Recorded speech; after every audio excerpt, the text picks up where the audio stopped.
Hello everybody, this is Dee and welcome to my channel, Dee Plans and Budgets. Thank you so much for stopping by today. A little bit different subject of a video today, and this is what I've been wanting to do for a while because I get comments and I notice comments from people explaining how they use prop money and additionally how people are using high yield savings accounts. It gets very confusing because people use them in different ways. So I thought today we were going to talk about my use of prop money, and then I'm going to talk about how my money flows. First off, what is a high yield savings account? A high yield savings account is basically just an account that makes more interest on your on your money that's deposited than a regular bank. Brick and mortar banks, those would be those in your towns, Chase, Wells Fargo, Bank of America, all of those, and many credit unions, they have to maintain the cost of a brick and mortar location, and so they don't pay as much on your deposits. I can tell you from my years of banking, they're basically just there now as sales platforms because you can do pretty much everything with an ATM. A couple exceptions like cashier's checks. Anyhow, so they don't pay that high rate of interest. I do know of a couple credit unions that pay or match the high yield or the online establishments with CD rates, but I have yet to find one that matches them with the money market. So using a high yield savings account is a great way to manage when you use prop money. Let's talk about how I use money real quick. I have this binder right here. This is my variable expenses. In this binder is cash, real cash, because I do some of the expenditures here with cash, and when I don't do it with cash, I just take the cash out and pay the credit card. The rest of these binders, and these are all the binders I use to live, right? I have low priority travel sinking funds and long-term sinking funds. All of these binders I use prop money. Why this is important to me and how it works for me. I tried at one time just to keep basically what was the equivalent of trackers only, because I just kept a spreadsheet, and in each category I kept the amount that I used, and as I used money I would subtract out of it. You know what? That didn't motivate me, and it definitely wasn't any fun. I'm a decorative planner. I love making pretty things. I love using pretty things. And so when I saw someone using prop money on a decorative planner channel, I came right over, started investigating, and decided that I wanted to start using prop money in my budget instead of just a spreadsheet. I just find it more fun. I do love tracking stuff. To be honest, I keep a little bit of a spreadsheet as well. However, money in these envelopes motivate me. This gives me a personal relationship between what those digits in the bank mean and the fact that it represents real money. So when I spend, I'm not just spending digits, I am spending cash. So the act of having to go in here and take out money that I have been working on month by month to add up and make this envelope nice and fat, and then I have to go take it out, well, it gives me pause as to whether I want to use it or spend it. Speaking of pause, I'm going to pause you and put these binders away. All right, so as I said, high yield savings accounts are rarely found in a brick and mortar location, so you're probably going to need to go online. Some of the ones that I know, and I'm not recommending these to you, but I just know Ally, South Hwy, and Capital One 360. Those are the ones I hear in the budgeting community the most. One of those companies, banks, uses what they call buckets, and you hear people talk about that all of the time. And that is where you have an account. Let's say you have account A. Let me get a pen and I'll write this for you. So you have an account, let's say it has $10,000 in it. And then in that account, you can have like a bucket, and maybe you have one bucket labeled emergency, and one bucket labeled a new car, and one bucket labeled vacation. And in each of these, you have this much money. This is horrible handwriting, but it's just quick. So that's basically how the buckets work in Ally. I think Capital One 360 allows you just to have a bunch of different accounts all labeled the same. So you hear this quite often when you talk about people. For instance, I think Jenny says it a lot. Jenny from Simply Living Saves, that she's transferred this to her savings challenge bucket. And then when it's done, she takes it out of that bucket and puts it into the other one. That is what I was talking about with all electronic. I do things differently in that I don't keep any separate buckets. I keep everything in one big account, and the dollars, these prop dollars that are in those envelopes, are the only way that I know what is in each category. That's why I'm really good about tracking as well. Let's talk about how my money flows. I know that, well, I hope that a bunch of you have heard about the bucket strategy for saving. I really don't want to get into the bucket strategy here. Basically, a super brief overview is you have one bucket that's cash ready, year to two worth of expenses, one bucket that's conservatively invested, and one bucket that might be more risky investment because you're not going to need it until long term. Please Google the term buckets, investment buckets, or whatever. You will find a ton of actual financial advisors who will explain this to you very well. For me personally, I use basically 4 buckets, and those are in terms of accounts. I have a local bank. Got to have a local bank if you're using online accounts. I guess you don't have to if you do everything electronically, but I find it easier to have a local bank that I can go and get money and get change and get a cashier's check the rare times that I need one. So I have a local bank that I use. In the local bank, I keep 1 month's buffer of all of my bills and variable expenses for 1 month. Additionally, each month I transfer in the money for the bills and variable expenses for that month. And I should say that I transfer in the difference between what that is and my Social Security, because my Social Security goes to this bank. Now, how I get money to this local bank, as I said, Social Security, and then I transfer it in. Let's talk about how my flow goes. Long term, this is not in my flow. That's just sitting there making me money. I have an account in these offline or online only establishments.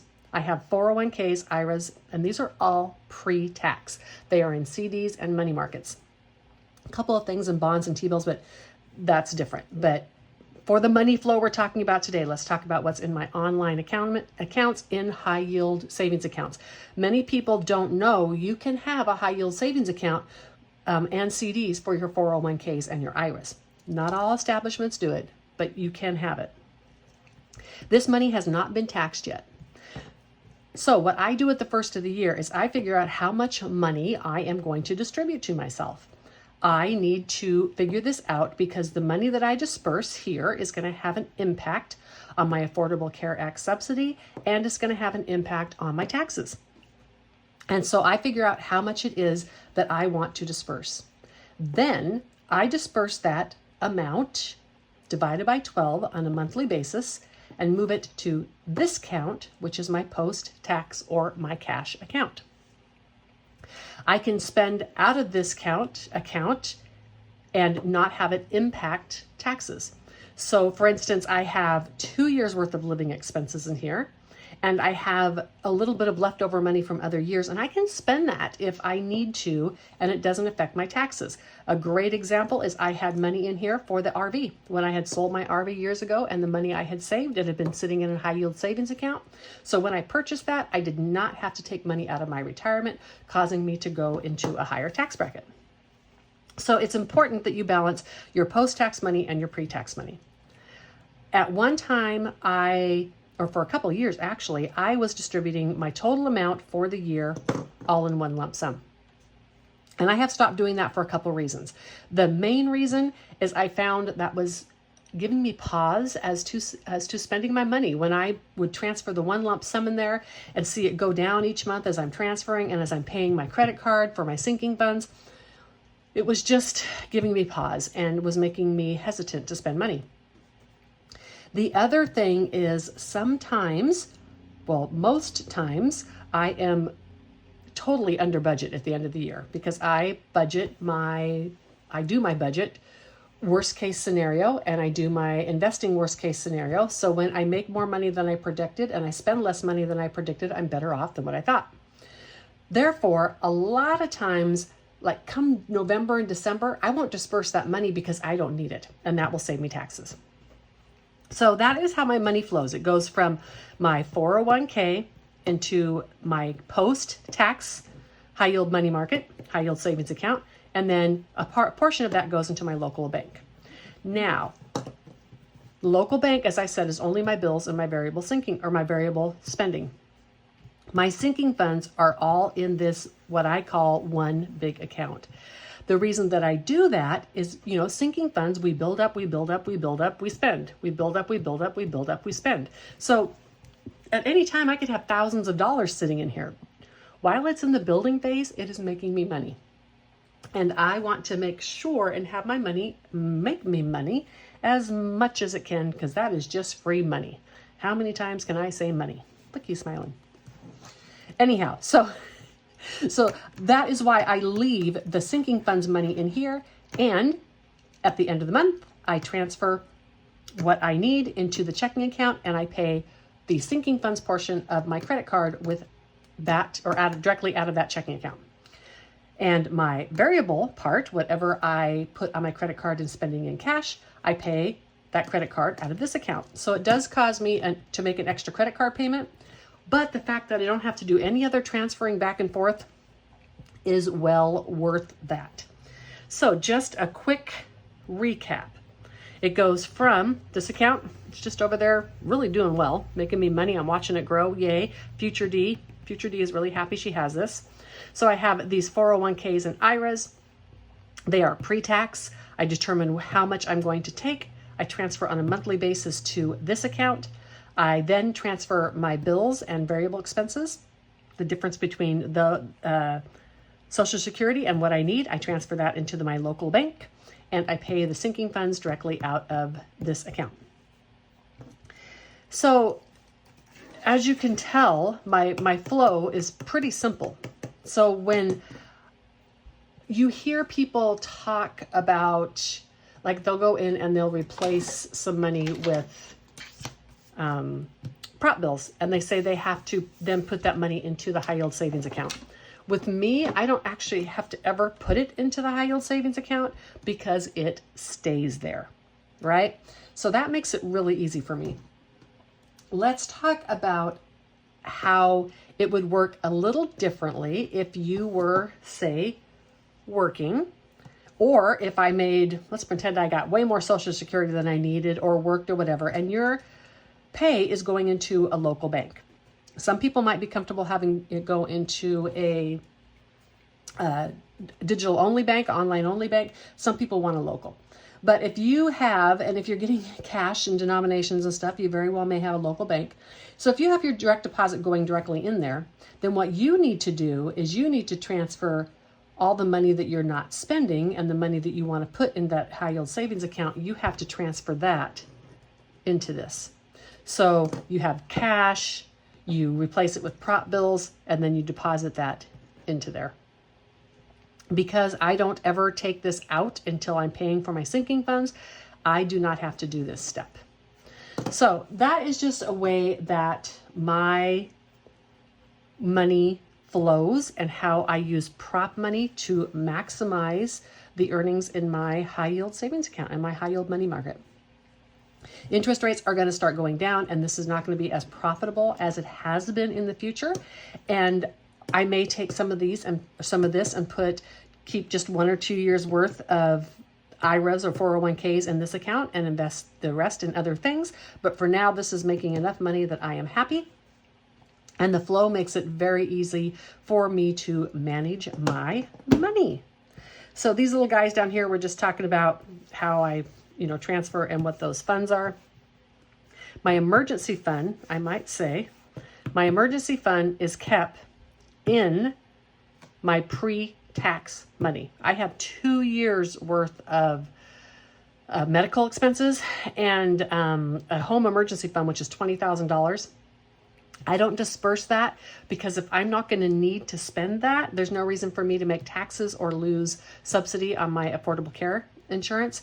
So I leave that here, and then if I have to deal with that, I can disperse it and then pay the extra taxes, etc. That's why you'll hear me once in a while when I have like a mini emergency, a life happens, or I'll say I cash flow an emergency, because I don't want to take the money out and pay taxes on it if I can do it within my budget and not have to pay any more taxes. I hope that helps everybody. I know these things get really confusing, and I'm just trying to talk about how I, as a retired person, use my money and how I have it flow so that I can maximize my earnings on the money that I already have in the bank. I hope you are having a wonderful week so far, and until the next one, ciao.